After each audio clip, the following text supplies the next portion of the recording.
question. I'm Francine Pasco from Psych 1, and today I'm going to show you the contralateral exercise and espilateral exercise.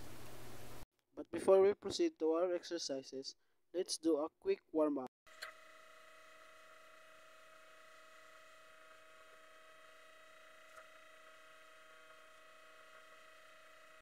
And now let's proceed to our first exercise. And now for the contralateral exercise, it's called dead bug. In this exercise, you need to lay on your back, arms up, knees bent, lower opposite arm and legs slowly while keeping your back flat, then switch sides. This exercise is great for core stability and do this at least 3 sets and 6 reps each side.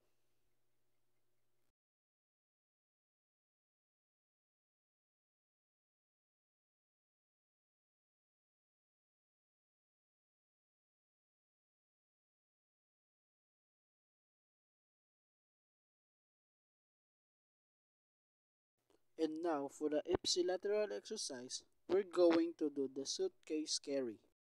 In this exercise, you need to grab a weight in one hand.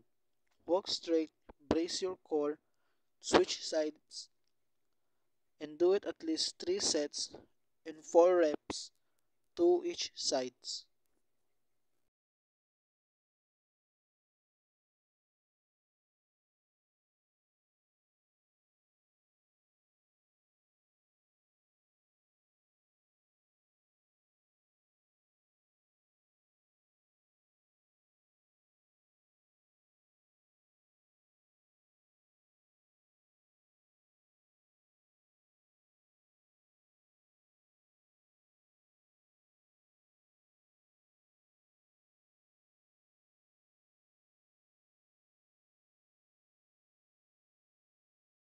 And that's all for my contralateral and ipsilateral exercise video.